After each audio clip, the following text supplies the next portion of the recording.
네, 여러분 반갑습니다. 박목사 채널입니다. 오늘은 10월 29일, 오늘도 저와 함께 청매의 큐티 가이드를 진행해 보도록 하겠습니다. 오랜만에 이제 제가 촬영하던 원래 그 자리로 와서 촬영을 하게 되었는데요. 여러 가지 여건과 상황이 좀 따르지 않을 때라도 최선을 다해서 그날 영상을 올리려고 하니까 조금 지나서라도 나중에 여러분들 다시 꼭 찾아서 봐주시고 구독과 좋아요 부탁드리겠습니다.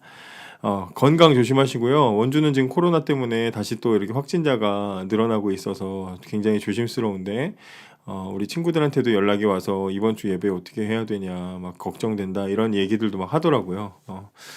염려 없이, 문제 없이 우리 예배가 잘 진행되고, 또 예배 중단되는 일이 없었으면 좋겠습니다. 지난주 찬양 예배 드려서, 분위기가 좀 이렇게 다시 좀 살아나고, 또 이렇게 우리가 으쌰으쌰 하는 분위기를 좀 이제 다시 해보려고 했는데, 또 이런 일들이 생겨서 또 얼마나 걱정인지 몰라요. 기도해 주시고, 여러분들도 함께 우리 청소년부를 위해서 꼭 기도해 주시고, 함께 걱정해 주시고, 또 응원해 주시면 좋겠습니다.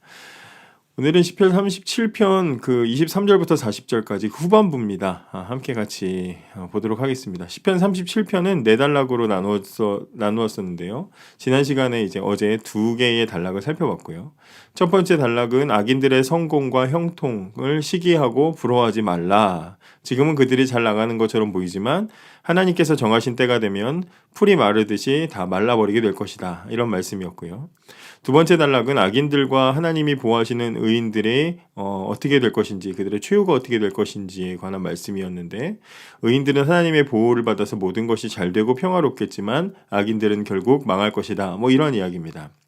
이어지는 세 번째와 네 번째 단락도 크게 다르지 않고 비슷한 이야기들을 하고 있습니다.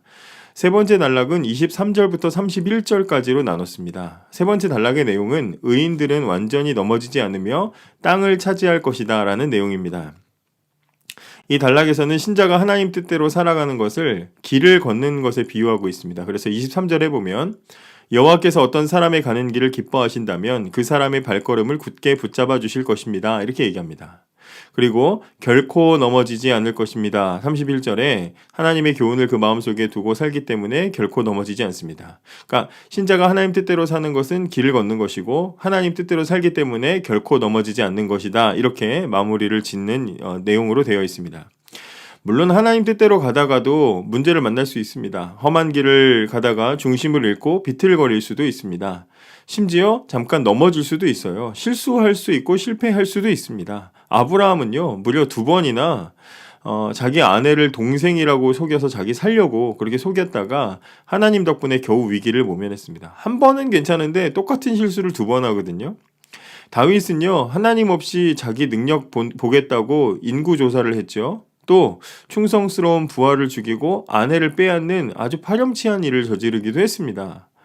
베드로는요, 예수님의 가장 충성스러운 제자인 줄 알았는데, 그런데 예수님 면전에서 3번이나 예수님 모른다고 부인하고 모욕했던 그런 잘못을 저질렀죠. 신자도 언제든지 얼마든지 실수 정도가 아니라 실패, 이렇게까지도 할 수 있습니다. 그런데 시인은 뭐라고 합니까? 신자는 비틀거릴지라도 결코 완전히 넘어지지는 않는다. 이렇게 말합니다. 왜냐하면 24절에 말한 것처럼 하나님께서 굳게 붙잡아주고 계시기 때문입니다. 24절이죠. 비틀거릴지라도 넘어지지 않을 것입니다. 왜냐하면 여호와께서 그의 손을 붙잡고 계시기 때문입니다. 제가 오늘 여러분들과 나누고 싶은 부분은 바로 여기입니다. 시인은 우리가 실수하고 비틀거려도 절대로 완전히 넘어지지 않는다라고 말하고 있습니다. 근데 우리가 완전히 넘어지지 않을 것인데 그건 알겠는데 그 이유가 뭐냐? 우리가 하나님을 붙잡았기 때문이 아니라 하나님이 우리를 붙잡고 계시기 때문이라고 지금 그렇게 이야기하고 있습니다. 그렇습니다. 우리는 절대로 완전히 넘어지고 완전히 실패하지 않습니다. 우리의 걸음은 첫 걸음부터 이미 하나님께서 꽉 잡고 계셨기 때문이죠. 그렇기 때문에 애초에 이 걸음은 실패할 수가 없는 걸음입니다. 아기가 걸음마를 하잖아요. 그럼 걸음마를 가르칠 때 아기가 엄마를 붙잡고 엄마도 아이를 붙잡아요. 그러면 아기가 엄마를 잡는 힘이 강할까요? 엄마가 아기를 붙잡는 힘이 강할까요? 엄마가 아기를 붙잡는 힘이 훨씬 더 강하죠. 당연하죠. 아기가 붙잡은 힘은요, 아무것도 아닙니다. 아기는 손을 놔도 넘어지지 않아요. 왜? 엄마가 잡고 있으니까요. 애는 붙잡는 신용만 하는 겁니다. 아기가 아장 하면서 안방을 잘 걸어 다닐 수 있는 이유는 아기 덕분이 아니라 엄마 덕분입니다. 아기보다 엄마가 훨씬 더 많은 힘을 쓰고 허리 아파가면서 아이의 손을 붙잡고 끌어주는 거예요. 근데 아기가 그것도 모르고 자기가 혼자서 알아서 걸을 수 있는 줄 알고 착각하다가 엄마 없이 혼자서 방에서 일어나가지고 걸으려고 하다 보면 어떻게 됩니까? 힘없이 고꾸라지고 넘어지고 엉덩방아지고 뒤로 자빠지기도 하는 겁니다. 자기 멋대로 일어났다가 넘어져 보면 엄마 덕분에 엄마의 힘이 강했기 때문에 내가 일어날 수 있었던 거구나. 그때 가서 알게 되고 엄마 하고 울고 찾는 거죠.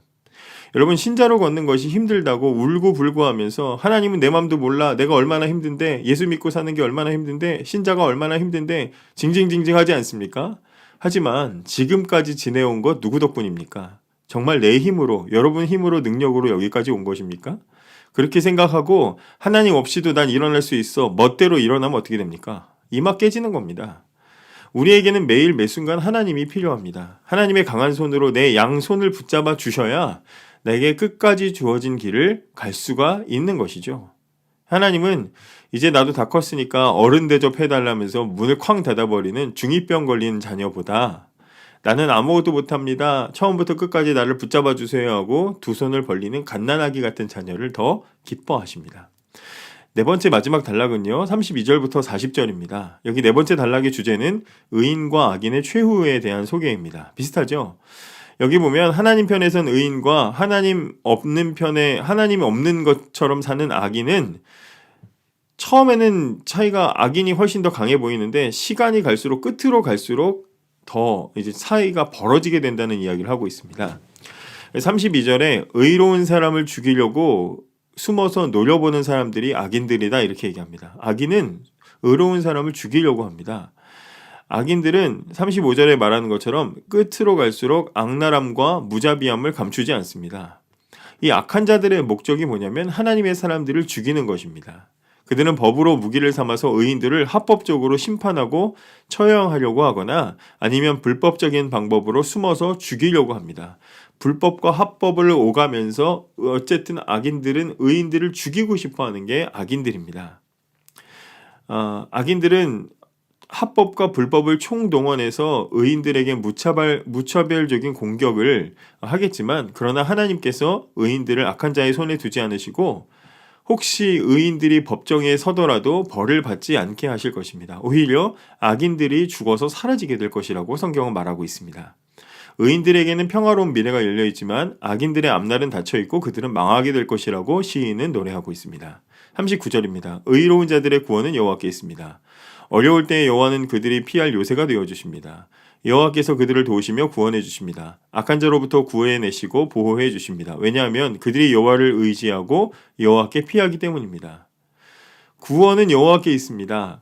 하나님은 우리가 피할 요새가 되어주십니다.